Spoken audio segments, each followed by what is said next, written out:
আজ এমন একটা লাদেন বোমা মার্কা এনার্জি ড্রিঙ্ক বানিয়ে দেখাবো না, যেটা খেলে একেবারে এনার্জি উপচে উপচে পড়বে, একাই গোটা পাড়ার লোকের বাড়ির বাসন মেজে দিয়ে আসার শক্তি পাবেন। আর হেলদি ওয়েট গেইনের জন্য খুব ভালো অপশান।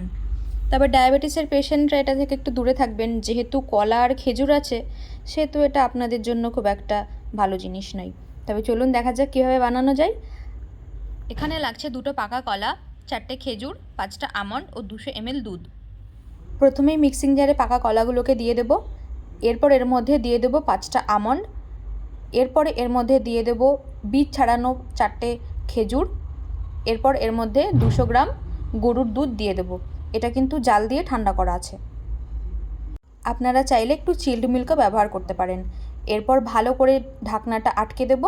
তারপরে ব্লেন্ড করে নেওয়ার পালা। মাঝে মাঝে বন্ধ করে ব্লেন্ড করবেন, নইলে মটর পুড়ে গেলে আবার আমার নামে দোষ হবে তখন। এই যে যে বানিয়েছে সে খেয়ে তো বলছে একদম দুর্দান্ত খেতে হয়েছে, আবার দেওয়ার ভয়ে হালকা করে পালিয়েও যাচ্ছে। ওই দেখুন, ওই দেখুন।